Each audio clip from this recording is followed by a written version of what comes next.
No matter what, people will commit to misunderstanding you. What's most important is your commitment to understanding yourself. Hello, you guys. My name is Nikirika Madani, known as NK, and welcome back to Misunderstood. How to stay calm when life is chaotic and unpredictable. I have personally been thinking a lot about the concept of being calm and not letting the outside forces disrupt your life too much. I think it is important for all of us to take a second and think about ways that we can bring more calm into our lives. Because when we really think about it, at the end of the day, we cannot control everything. We can't control a lot of things, actually. So what can we control? We can control ourselves. And Misunderstood is founded on that very principle of knowing ourselves, grabbing hold, and anchoring ourselves into who we are so that no matter what happens around us, we know that we are okay. That's deeply important to me, and that's what I always try to advocate on the majority of the episodes of Misunderstood. So I have a few items. I wanted to talk through some examples, some stories, of course, on being calm, staying calm, remaining calm, but also getting yourself to a calm state when you are not calm. I think these will be really helpful for anybody who does struggle with getting to a calm state. If you are very easily rattled, I really think that some of these tips will definitely help you. But before we get started, take some time right now to rate the show, Misunderstood, 5 stars. I am so happy that so many more people are listening to this podcast. I definitely saw a jump between the last few episodes, and that makes me really happy because I literally just come on here every week and share my heart. I'm so happy that so many people enjoy this format. A free and easy way you can support the continuation of this podcast is rating the show on Apple and Spotify 5 stars. Rating the show is so important. It helps the algorithm tell other people that this show is worth listening to and that the show should continue and grow. I really want to get this show bigger and bigger so that our community is bigger and that we can do more opportunities with this show. So if you have not already, please take some time to rate the show, Misunderstood, 5 stars on both Apple and Spotify. Leave a written review on Apple and share this episode or any of the other episodes with a friend. Thank you so much. A lot of the items I'm going to mention do technically fall under nervous system regulation, which is such an important concept. If you don't know what that is, it's essentially making sure that internally you are okay. That's the very easy way to describe it. And there are ways that we all can regulate our own nervous systems so we do feel at peace and more calm so that we can also arrive in situations with other people calmly and not the complete opposite. Nervous system regulation is something I am really interested in, and I really did a deep dive last year, and I even did an entire episode on the topic, which is episode 26. If you want to go back and listen, that is still one of my favorite episodes I ever recorded, and we're on episode 86, I believe. So that concept, that episode really stands out to me. And it really is because nervous system regulation is so important. I've done a lot of work with myself to get myself to a place that I can actively practice it in real life and feel really good about it. So this episode will definitely feel like a part 2 to that episode. There are things in this episode that I have never talked about, but I think it'll be a fun way to deliver this concept for this episode. I have 6 main tips. Tip number 1 is hold your anchor. When we think of an anchor, literally, it means something that stations you to where you are. It literally plants you into your reality. Metaphorically, I say this as hold on to something in your life that feels grounding, that feels instantly calming. Think about the items that you literally, without fail, feel more at peace with. These are practices that you can do in the moment, in the day that you might feel not so hot, not so great. You might feel really erratic or chaotic. These are practices that you should think of to make it so that you can instantly hit a more calm state. And I want to share my top 3. Of course, feel free to steal these if you've never done these, but these are things that I have done so many times in my life when I feel so overwhelmed and need to get that sense of calm pretty much immediately. The first one is candlelit shower. So essentially you get a candle. It doesn't matter what kind of candle it is. All candles can be lit. Get any type of candle. Bonus points if it smells good because aromatherapy does help to calm you. But any type of candle, 1, maybe 2, to put into your shower. You're not turning on the overhead lighting. You're not turning on any other light in your shower. All that will be illuminating your shower, your bathroom, is this candle or these 2 candles or however many candles you decide to put in there. This helps calm your brain instantly because our brains are so trained to signal light, signal brightness. When we dim that, our brain then decides to also power down. I've done this with a lot of different moments where I have felt very overwhelmed, but specifically, I've done this a lot when I am post a night out, post drinking, and my head hurts and I just feel uncomfortable and feel overall shitty. I take a long shower and I make sure to only do candles in the bathroom. And that has been one of the biggest game changers for me because I can then just literally lock into myself and I feel so much more relaxed. My brain feels like it's actually calm and powering down. The second one is soft music in your room. There's definitely something to be said for blasting music throughout a really big space. Like if you have a house or even your apartment, that's still a pretty big space, but something about blasting music in your room, which is of course, a smaller space, you really get that surround sound effect. And I think it hits differently. I've been doing this for, I don't even know how long, for a very, very long time. And I just feel so at ease and honestly really happy and way more calm. Music is a form of therapy. I do believe that. And it really makes a difference when you feel as though life is chaotic and when you feel so overwhelmed. Stashing yourself away into your safe space, your safest space, which is your room, and putting on music that you love without fail, that will do it every single time. Actually, this morning, I spent 2 hours listening to one of my favorite artists, Olivia Dean, which I've mentioned on the podcast before, but I literally just put her entire discography on. I sang along. I was so at peace. And she's one of those artists that has such a peaceful, calming aura and energy too. So I would also say, think of artists and songs and genres that will put you in a calm state, maybe not blasting rock or something super intense. This is really meant to slow your nervous system down, rein it in, and be calm. The next one is unload in written form. When I say unload, I mean literally get out the tension in your body. Say something actually happened that day that 1 was unpredictable and 2 was chaotic. Think of anything in your life and you feel very riled up about it. You know that you need to move through your day and you still have to get shit done, but you do feel very stimulated by what happened. Something pretty much every single time that I'm in the moment and I need to shift gears and really snap myself out of something that was not so great, I write it down. I either write it down on my phone, the notes app in your phone, which is the fastest way for me to jot down things that I feel in the moment. But if I do have the time and if I'm at home, I will just grab my journal and write down whatever is on my heart, whatever is bothering me. Literally extracting it out of your body does something to your nervous system. It releases that tension. If you are somebody who does get very overwhelmed, maybe has a lot of negativity happening, but you want to release in a way that's not super intense, I think writing it down is such a great way to process how you feel, and it will help you feel more calm because once it's on paper or once it's written out, you can read over it over and over again if you want to, and you will start to deduce how you feel. When it's in your body, it feels like it's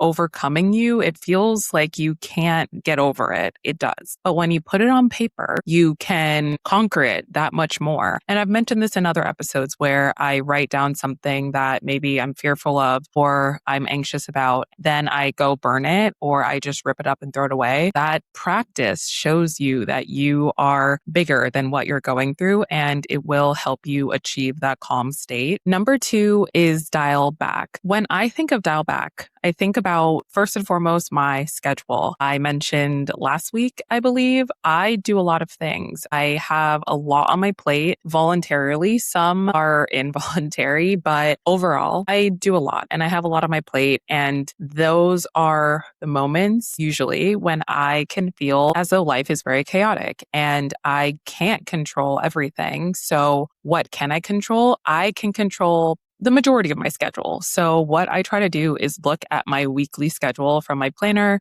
from my phone, and see what things are absolutely necessary. Do the things that are necessary, of course. But if I see a week that has nonstop social plans day in, day out, and even on the weekends, I can't do that. I can't. Some people can. Great. I cannot do that because I know when I do that, then I don't feel as though I have the power in my life anymore. And I need a constant state of calm to even do everything I do. I know that about myself. So if you feel as though you are somebody who wants to give of yourself so much, but you still want to maintain your sense of self, I highly recommend dialing back with the things you say yes to. Because of course, we can choose what we do and what we don't do to an extent. And so you need to pick and choose the things that will keep you not feeling so chaotic, of course. What this looks like in practice is intentionally creating free time. I do this pretty much every week where I look at my calendar, I see, all right, I have 4 separate things that I have to do out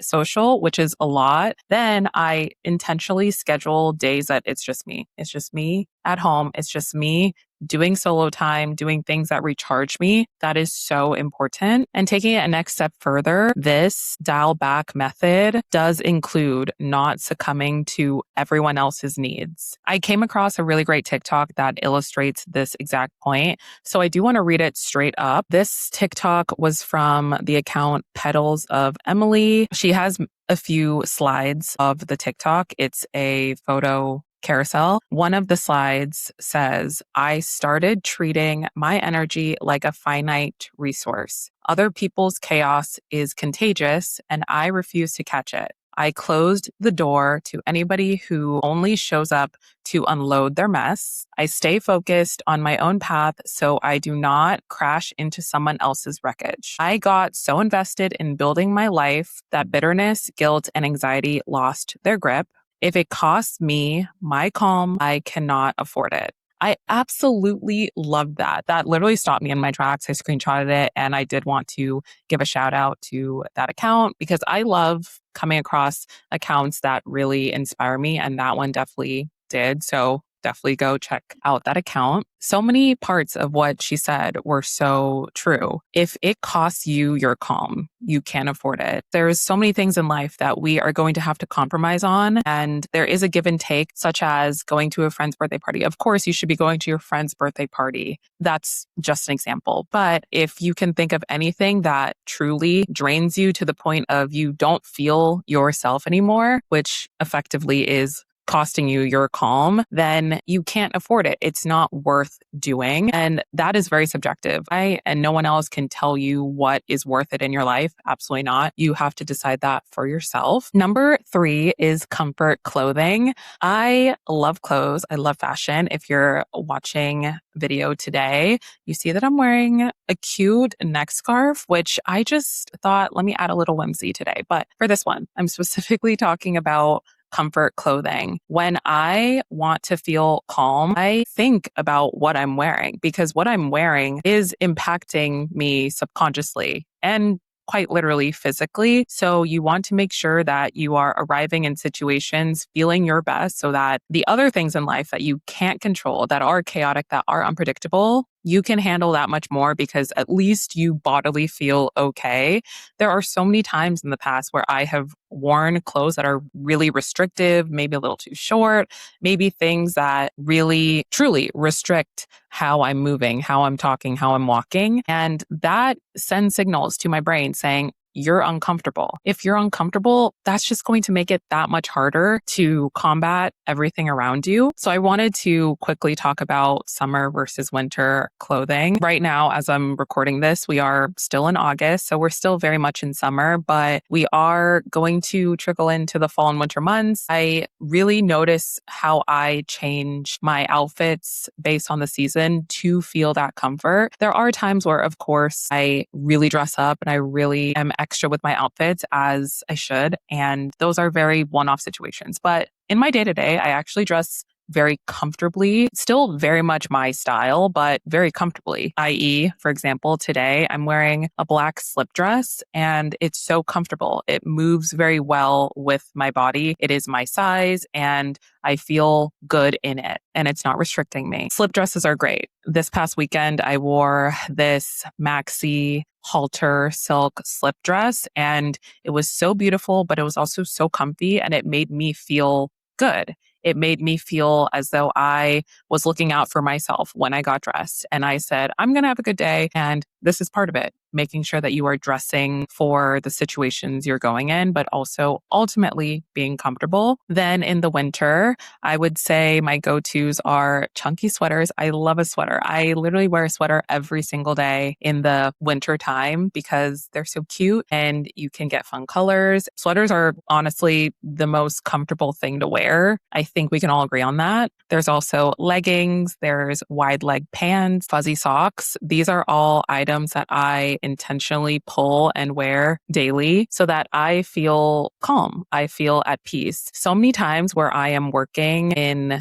my apartment, working in my common space in my building, I am wearing a sweatshirt. I am wearing leggings. I'm wearing comfy shoes. I'm wearing a sweater. I'm wearing things so that I can feel comfortable because I am working. I am working for hours and hours and hours. And there's some high stress situations that I'm going through when I'm working. And there's a lot of things I'm doing when I'm working. Above all, I need to be comfortable. And that's something you can control. You can control what you wear. No one else can tell you what to wear. You can control that. So just make sure that you are wearing things that actually bring that comfort to you and that in turn will make you feel calm. Number 4 is hide your phone. I really enjoy hiding my phone from time to time. When I say hiding my phone, I put it somewhere in my apartment, in my room that I intentionally won't just go grab. I put a timer on my laptop so that when I'm working, I can see how long I go without grabbing for my phone. It's actually been a really, really good practice because I have had a long history of really high screen time. I don't even want to get into it because it's really embarrassing how high my screen time is at times. So I have effectively done exercises like this to make sure that I'm significantly decreasing my screen time. And I actually have decreased it so much because of this and other things. But hiding your phone is a really great tactic, especially because your phone is a significant drainer to your energy, your mental energy for sure. The digital world is so overstimulating and it can also bring upon subconscious stress and comparison and really negative feelings if you put yourself into the world for too long. I know we've all been there. We've all scrolled a little too long and then we actually feel physically unwell. Our eyes are twitching and we just feel that sunken feeling. That's why we need to put the phone away for spurts of time to actually remember that there's life outside of our phone. It's so important. That concept is also very important to me. And I really like talking about ways that I have lessened my screen time. I do want to tell a little story about this past weekend. I actually could not use my phone for a good 6 hours on Friday. So I went to Rockaway Beach and I wanted to do a solo day. I took the ferry, I got to the beach, I had my book, and I knew that I was going to lock in for the day and just relax, read my book. Not even 30 minutes being at the beach, I noticed that my phone screen went blank. It went completely blank and I could not see anything on the screen. I heard that it was on. I was pressing buttons, but I couldn't see the buttons because the screen was completely dark. So I did start to panic a little bit, but I realized that I can't do anything right this second. I am literally at Rockaway Beach. There's nothing urgent for me to actually attend to. I got all my work done previously before I got there, and I came here with the intent of relaxing. So I'm going to relax. I did end up talking to a nice couple next to me on the beach, let them know the situation. They looked up what it might be. They helped me figure out next steps. And they even drove me to the Apple store for me to get my phone looked at. My phone ended up being fine. Through all that, I realized I don't fully need my phone. I could have gotten home without my phone. I really could have. I did have my wallet, so I could have paid for the ferry with my cards. I know how to get home. I've lived here for 4 years. I know how to get home. And I could have taken myself to the Apple store at any time. There's a 24-hour Apple store in New York. So I did have the means and ways to get myself out of the situation if it was absolutely dire, but it wasn't. Really looking back, it wasn't. It wasn't a dire situation. I did not need my phone. And looking back, the whole day without my phone did bring me a lot of peace and calm. I was able to read a lot of my book. I was able to swim in the water. I was able to eat my sandwich and just relax, people watch, and enjoy life without my phone. I know that is a very extreme example, but if you are somebody who feels very interlocked with your phone, I recommend maybe leaving it at home one day where you know that you can get places without it. You have your cards, you have other means to make sure that you can get home, but maybe leave your phone for a few hours. Try it out. Try it out. Number 5 is touch grass, literally. You've probably heard of the saying, go touch grass, which is essentially go live your life. Go remind yourself that life is meant to be lived and we all have a purpose outside of media. There is literally so much fun to be had when you go outside, go in nature, get fresh air. So this past weekend, I touched grass a lot. I had a lot of fun being in different parks. I went to Fort Greene Park, which was my first time there. Absolutely gorgeous park. I cannot believe I've never been there, but I will make it a point to go there more because it is literally such a gorgeous park. Went there for a friend's birthday party, and then I decided to stay there for a few hours after to just read in the grass until sunset, and it was lovely. And then on Sunday, me and my friends went to Washington Square Park, hung out for a bit. I also then just stayed after for 4 hours, read until sunset, which I've been loving doing. I have been loving the solo time, being literally in the grass, reminding myself I can bring about calm in my life at any time. Even when I'm stressed, even when life is chaotic and there's so many things that are out of my control, there will always be things out of your control. You can't control that. It'll be a thing. But what you can control is putting yourself in spaces that bring you calm. You can control that. So I highly recommend having a park day, going to the beach, doing something that is truly in nature. Go breathe fresh air. You will feel so much better, I promise. And number 6 is affirming yourself. Affirmations are very important to me. I've talked to you guys about how my highest love language is words of affirmation. So of course, affirmations are the cornerstone of my life. They keep me very balanced. They ground me into myself and they remind myself that I am great and I have a lot of great qualities. And no matter all the times where I feel sad and I feel really overwhelmed, affirmations do it for me every time. They are able to remind me that life isn't so bad and we can figure it out no matter what it is. And you guys know how much I love Pinterest. So I actually looked up a few affirmations on Pinterest, which is what I do every single year for my vision board. But also anytime that I need just a little pep talk, I defer to Pinterest. I literally go on Pinterest, go to the search bar, type in affirmations for whatever, affirmations for money, affirmations for career, affirmations for calm, which is what I did. And I found one that I really liked, so I wanted to read them to you.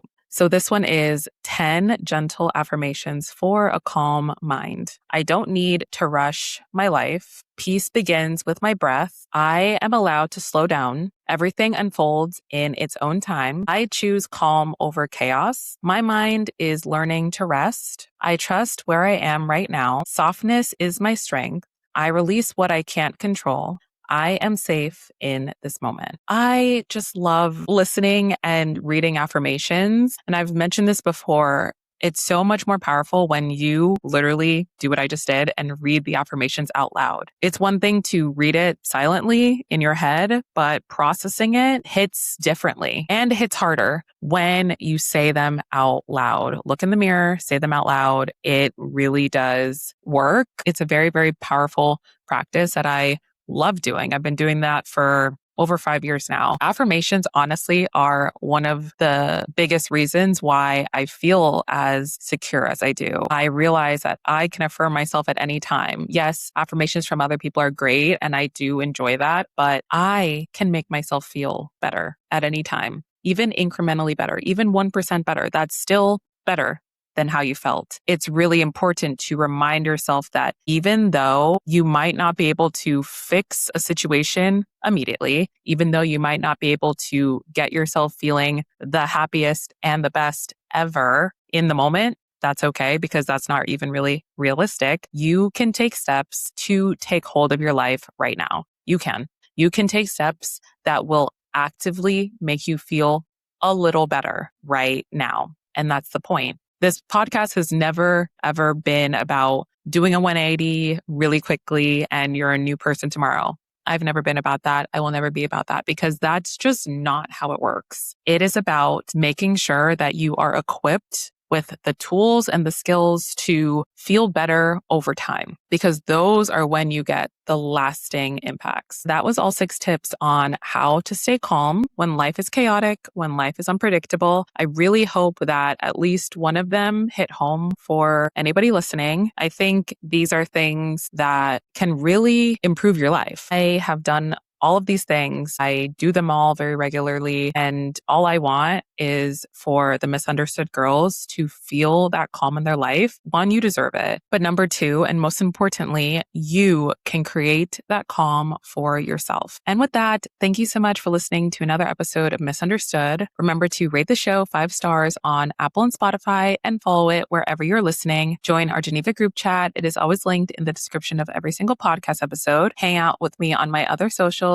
TikTok, YouTube, Instagram, and Pinterest at nkmadani. And I will talk to you guys in my next one.